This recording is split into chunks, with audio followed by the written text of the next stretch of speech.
Hello and welcome. My name is Dominic DeFranzo. I'm a graduate student at the Tethos Roll Constellation. I'd like to show you my Castnet demo. As you can see here, we have a website of different Castnet stations broadcasting what the ozone level is for that different area. Now, when I was wanting to originally make this application, I found a data set in data.gov that used Castnet readings for ozone layers in different areas. The only problem with this was that the data set didn't include where these different Castnet stations happened to be.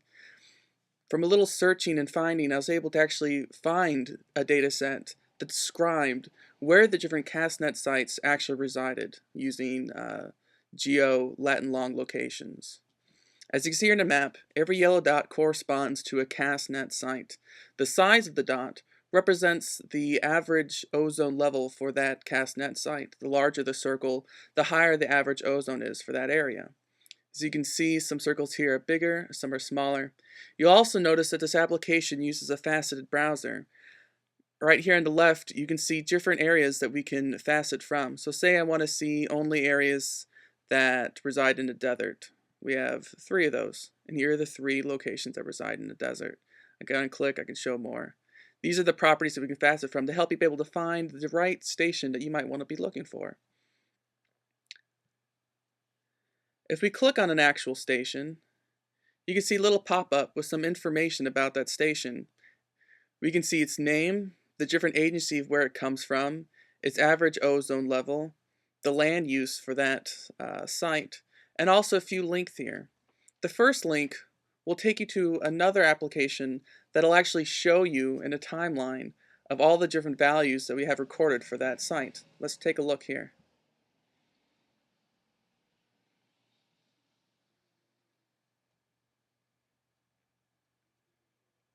Here we have a timeline of the ozone value for this station. We can see here at the bottom, these are the years that we have recorded, and up here is the actual values of the ozone in this area. If we scroll down, we can see that you can actually enter comments for the different values here. So say if you lived in this area and you knew that there was a particularly strong winter that year, and maybe you might want to ask a question to other people looking at this graph, do you think this may have had any effect on the ozone in that area? We go in here, we can put in our date, 1999, December 1st.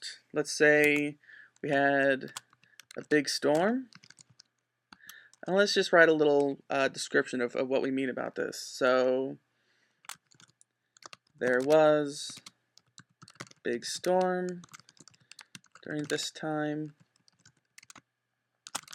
Did this affect the value of the ozone? When we submit, it reloads the graph, and we'll see our comment up on the actual timeline itself, right here. I can click on that, we can see this corresponds to this value. Say I want to look at only 1 month view, and now I click on my comment, and it automatically takes me right to the point of where this was.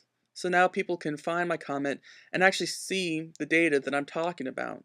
This allows us to have a conversation about data and allow maybe people to ask and answer questions about the data sets they're interested in. Let's check another site.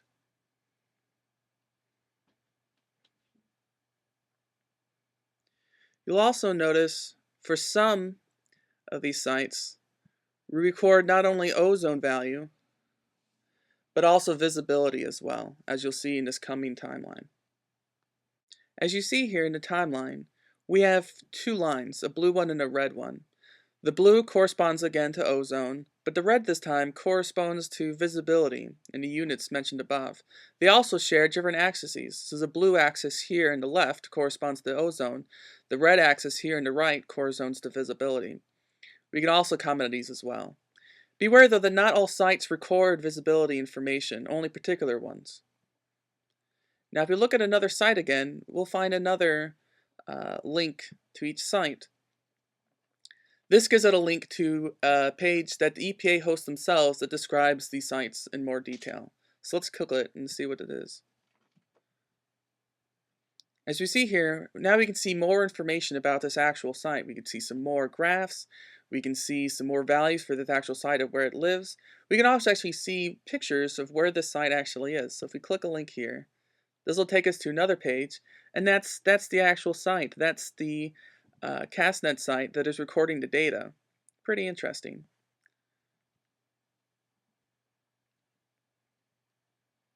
As you can see, all this was made possible by semantic information.